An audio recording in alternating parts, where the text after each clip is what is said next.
हिंदू मुस्लिम सिख ईसाई बौद्ध फारसी भाई भाई लगाया गया था कि नहीं? इस देश की आज़ादी के लिए नारा लगाया गया, हिंदू मुस्लिम सिख ईसाई बौद्ध फारसी भाई भाई। सभी जाति धर्म के लोगों ने खून की होली खेल करके इस देश की आज़ादी दिलाई। और बाबा साहब ने इस देश के चलाने के लिए जो संविधान बनाया, उस संविधान में सभी जाति धर्म के लोगों के लिए कानून की व्यवस्था किया है। और उसी भारत के संविधान के बल पर सभी जाति धर्म समाज के लोगों को न्याय मिलता है। तो इस देश का कोई व्यक्ति अगर ये बोले कि देश मेरा अकेले है, तो उनके बाप का देश नहीं है कि अकेले जब मर्जी जो बना लेंगे। इस देश में बाबा साहब के संविधान से भारत चलेगा और बाबा साहब के संविधान में सभी जाति धर्म समाज के लोगों के लिए। देखिए, माननीय बहन जी के निर्देशानुसार जो बहुजन समाज पार्टी की राष्ट्रीय अध्यक्ष हैं, हम सबकी नेता है, पूर्व मुख्यमंत्री हैं, पूर्व राज्यसभा सांसद रही हैं, माननीय बहन जी के निर्देशानुसार में पूरे उत्तर प्रदेश में बूथ और सेक्टर कमेटी को मजबूत करने का काम चल रहा है।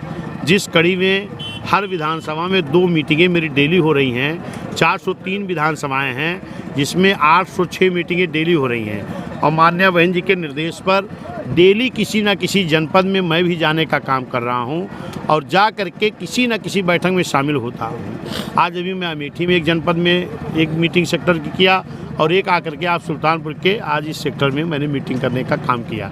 यहाँ पर जो मैंने समीक्षा किया तो हमारे बूथ कमेटी पर 5 पदाधिकारी, अध्यक्ष, उपाध्यक्ष, 3 संगठन जो सारे लोग बन गए हैं, मजबूत हैं। सेक्टर में भी जितने सेक्टर हैं, बूथ हैं, उतने सचिव हैं, एक अध्यक्ष महासचिव BBF बामसेफ हैं। ये पूरी कमेटी मजबूत बन गई, विधानसभा की बन गई है। इसी तरीके पूरे प्रदेश में बूथ कमेटी मजबूत की जा रही है।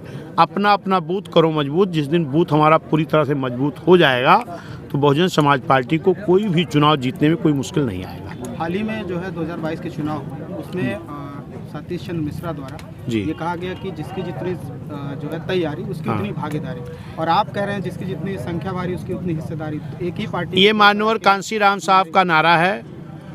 नारे बहुत लगते हैं, लेकिन मानवर कांसीराम साहब मान्य बहन जी का नारा है कि जिसकी इतनी संख्या वाली उसकी उतनी भागीदारी। और ये नारा नहीं है, ये करके दिखाया है। क्योंकि मैंने अभी बोला आप लोगों के बीच में कि 1952 में वोट पड़ना शुरू हुआ है और 1952 से लेकर के 84 में BSP बनी है। अगर किसी से पूछ लिया जाए कि 1952 से लेकर के 84 तक 28 साल बीत गया था, BSP 32 साल बीत गया था, और 32 साल बीतने के बाद BSP बनने के बाद ही सब समाज के नेता दिखाई पड़ते हैं। इसके पहले कोई मौर्य के नेता, पाल के नेता, प्रजापति का नेता, विश्वकर्मा का नेता, लोहार के नेता, यानी पूरे 52% के लोग जो बैकवर्ड के हैं, इनकी राजनीतिक भागीदारी मात्र 1.5 से 2% रहती थी।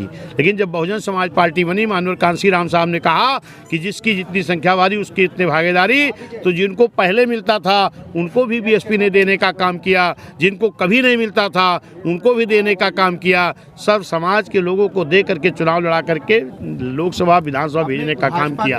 भाजपा के प्रचार तंत्र पर आरोप लगाया जी। तो इनको आप कैसे जवाब देंगे? भाजपा के प्रचार तंत्र, भाजपा के प्रचार तंत्र को मेरा वर्कर उत्साहित हो गया है।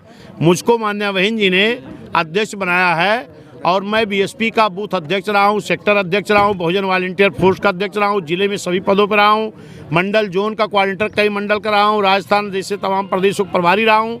निश्चित है कि जिस दिन से मान्य बहन जी ने मुझे उत्तर प्रदेश का अध्यक्ष बनाया है 20 दिसंबर को, उसी के बाद 23 तारीख से मैं निकला हूँ। मंडल वाइज मेरे पूरे कार्यक्रम हो चुके, सेक्टर बूथ वाले जो कार्यक्रम चल रहे हैं इसमें लगभग 50 जनपद में मैं जा चुका। मैं जो देख रहा हूँ कि एक कार्यकर्ता को प्रदेश अध्यक्ष बनने के बाद में बहुजन समाज पार्टी के सभी कार्यकर्ता उत्साहित हैं, चाहे वो मुस्लिम समाज के लोग हों, चाहे OBC पिछड़े समाज के लोग हों, चाहे SC ST समाज के लोग हों, और चाहे न्याय पसंद ब्राह्मण क्षत्रिय वैश्य समाज के लोग हों। सारे वर्कर उत्साहित हैं और जिस दल का वर्कर उत्साहित हो जाता है उस दल को कोई भी चुनाव जीतने में कोई रोक नहीं सकता है। 2014 के इलेक्शन में 0 सीट आई थी लोकसभा के चुनाव में, इसके बाद 2000 अरे वो पीछे के बाद छोड़िए, पीछे के बाद छोड़िए। हमने अभी बताया कि बहुत बड़ा षड्यंत्र तो साजिश हुई है। अभी 2022 के चुनाव में बहुजन समाज पार्टी के 10 सांसद हैं, तो हमको डमी बताया जा रहा भाजपा के प्रचार तंत्र द्वारा। नहीं, वही कह रहा हूँ 2024 के इलेक्शन में क्या 2019 में जैसे गठबंधन से 10 सीटें आई थी, तो क्या 2024 के इलेक्शन में गठबंधन करेंगे या अकेले चुनाव? मैं बता रहा हूँ कि 2022 में भाजपा के प्रचार तंत्र के द्वारा बहुत बड़ी साजिश की गई। हम 10 सांसद थे, हमको डमी दिखाया गया, 5 सांसद वाले को लड़ाई दिखाया गया। इस देश की राष्ट्रीय पार्टी बीएसपी, उसको डमी दिखाया गया, एक क्षेत्रीय पार्टी को लड़ाई में दिखाया गया। SC ST खाली 26%, इसको डमी दिखाया गया, जिसका कोई बेस नहीं, लड़ाई दिखाया गया। इस सच्चाई को बता करके अपने सर समाज के लोगों में ये निश्चित एहसास करा रहा हूँ कि कहीं न कहीं भूल हुई है। अब चाहे जिसका जो प्रचार तन दिखाए, ये मुस्लिम अल्पसंख्यक, पिछड़ा SC ST, न्याय पसंद ब्राह्मण समाज, क्षत्रिय समाज, वैश्य समाज इकट्ठा होकर के बहुजन समाज पार्टी को वोट देगा, चाहे जो चुनाव होगा उसमें जीत कराएगा। जिसकी जितनी संख्या बारी उसकी उतनी हिस्सेदारी। सुल्तानपुर 5 विधानसभा है, उसमें से 3 क्षत्रिय टिकट दिए गए, ये किस आधार? देखिए, अब वो जो बीत गया, आगे का जो माहौल होगा, किसी जिले में हमने 4 ठो बैकवर्ड भी दे दिया था, किसी जिले में 2-3 हमारे SC भी हो गए थे। तो ये पूरे प्रदेश का आंकड़ा लेकर के मैं बोल रहा हूँ, ना कि मैं सुल्तानपुर को लेकर के बोल रहा हूँ। आखिरी सवाल, जो उमेश पाल हत्याकांड में आपके मेयर पद चुनाव लड़ने वाली अतीक अहमद के ऊपर इल्जाम लग रहा है, उनके घर पे बुलडोजर चल रहा है, इस पे क्या कहना? देखिए, बुलडोजर तो इसके पहले भी उनके घर पे चल चुका, उमेश पाल की हत्या के पहले भी।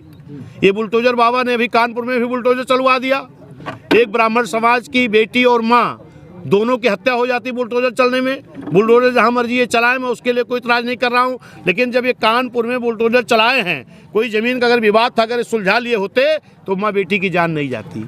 और हत्याएं, अभी आपकी बलिया में एक पाल समाज की बेटे की हत्या हुई, अभी लखनऊ में धर्मेंद्र पाल की हत्या हुई, अभी आपके अमेठी में कुछ दिन पहले एक पाल समाज के बेटे की हत्या हुई, आज उमेश पाल की हत्या हुई। इन हत्याओं का मैं निंदा कर रहा हूँ, घोर निंदा कर रहा हूँ। और पूरी तरह जंगल राज कायम है, पूरी तरह महंगाई कायम है। रही बात ये कि माननीय बहन जी ने एक ट्वीट करके कहा है कि जिस दिन, क्योंकि अभी तक जो उनकी पत्नी है उनके ऊपर कोई मुकदमा नहीं था, कोई आपराधिक इतिहास नहीं था, अतीक को बीएसपी ने पार्टी में नहीं शामिल किया था, उनकी पत्नी को शामिल किया था, इनके ऊपर कोई मुकदमा नहीं था। अगर इसमें वो वांछित होती हैं, मुकदमा उनके ऊपर आता है, तो माननीय बहन जी ने ट्वीट करके पूरे देश में ये जारी किया है कि जिस दिन उनके ऊपर आरोप सिद्ध होगा, उसी दिन माननीय बहन जी उनको निकाल करके पार्टी से बाहर कर देंगी। 2020 का एक बहुचर्चित हाथरस कांड है, जिसको लेकर के आज जो है कोर्ट में फैसला आया है, जिसमें से 4 में से 3 आरोपी बरी हो गए हैं। उसको लेकर क्या कहेंगे? देखिए, अब कोर्ट के निर्णय को तो मैं कुछ बोल नहीं सकता हूँ, कोर्ट के निर्णय को कुछ बोल नहीं सकता हूँ। चार लोगों के खिलाफ चार्जशीट भी दायर की। चलिए, अब जो होगा वो तो सामने, वो कोर्ट का मामला हो, देखा जाएगा। आखिरी सवाल, जो बागेश्वर धाम के धीरेन्द्र शास्त्री हिंदू राष्ट्र बनाने के लिए कोशिश है, इस पे क्या कहना है? इस देश की आज़ादी में, जब इस देश को आज़ादी दिलानी थी, तब तो नारा लगाया गया, हिंदू मुस्लिम सिख ईसाई बौद्ध फारसी भाई भाई, लगाया गया था कि नहीं? इस देश की आज़ादी के लिए नारा लगाया गया, हिंदू मुस्लिम सिख ईसाई बौद्ध फारसी भाई भाई, सभी जाति धर्म के लोगों ने खून की होली खेल करके इस देश की आज़ादी दिलाई। और बाबा साहब ने इस देश के चलाने के लिए जो संविधान बनाया, उस संविधान में सभी जाति धर्म को लोगों के लिए कानून की व्यवस्था किया है। और उसी भारत के संविधान के बल पर सभी जाति धर्म समाज के लोगों को न्याय मिलता है। तो इस देश का कोई व्यक्ति अगर ये बोले कि देश मेरा अकेले है, तो उनके बाप का देश नहीं है कि अकेले जब मर्जी जो बना लेंगे। इस देश में बाबा साहब के संविधान से भारत चलेगा, और बाबा साहब के संविधान में सभी जाति धर्म समाज के लोगों के लिए बाबा साहब लिख करके गए हैं। तो उनके बोलने से नहीं हो सकता कि वो अकेले भारत हिंदू धर्म बना ले। जातिगत जनगणना पर कुछ कहेंगे? ओबीसी जो जातीय जनगणना है, मैं ये कह रहा हूँ, आज एक कांग्रेस के लोग रायपुर में बैठ के बोल रहे हैं कि जातीय जनगणना होनी चाहिए, जब लगातार इस देश की हुकूमत आपने किया थी, कोई नहीं जनगणना करा लिया। जब आपकी सरकारें चल रही थी, तो भारत के संविधान के बदौलत आर्टिकल 340 के तहत संविधान में व्यवस्था भी थी, और काका कालेलकर आयोग की रिपोर्ट भी लागू हो गई थी। कब? 55 में रिपोर्ट आ गई थी। 77 में एक बार जब बात उठी, तो कौन सरकार चला रहा था? यही कांग्रेस के लोग। आर्टिकल 340 के तहत व्यवस्था भी थी, काका कालेलकर आयोग की रिपोर्ट भी आ गई थी। इसके बाद ही इन कांग्रेसियों ने मंडल काका कालेलकर आयोग लागू करके आरक्षण पिछड़ों को नहीं दिया था। मंडल कमीशन रिपोर्ट आ गई, तब भी नहीं दिया। 90 में आरक्षण लागू हुआ है, पिछड़ों का मंडल कमीशन लागू करके, वो भी बहुजन समाज पार्टी माननीय बहन जी के बदौलत लागू हुआ है। तब कांग्रेसी कहाँ थे? और जो समाजवादी के लोग कह रहे हैं, ये पहले भी तो सरकार में रहे, तब जातीय जनगणना क्यों नहीं करा लिए? जातीय जनगणना प्रदेश की नहीं, पूरे देश की होनी चाहिए। जब पूरे देश की जातीय जनगणना होगी, तभी इस देश में रहने वाले सभी लोग न्याय मिलेगा, तभी बाबा साहब के संविधान के हिसाब से सबको भागीदारी मिल पाएगी। जातीय जनगणना के लिए आपका स्टैंड क्या है? हम चाहते हैं जातीय जनगणना होनी चाहिए, पूरे देश की होनी चाहिए, और इस पर पूरे देश की जनगणना कराने के लिए आज अगर कोई जिम्मेदार है भारतीय जनता पार्टी, न कांग्रेस हाथ देश में है, जब थी तो कराया नहीं, और न सपा है। जातीय जनगणना होनी चाहिए। माननीय बहन जी ने भी ट्वीट करके कहा है पूरे देश में जातीय जनगणना होनी चाहिए, तभी सब समाज को न्याय मिलेगा। मैं भी वही कह रहा हूँ जो बहन जी ने ट्वीट किया है कि पूरे देश में जातीय जनगणना होनी चाहिए, उसके लिए हम लोग तैयार हैं। धन्यवाद, शुक्रिया आपको।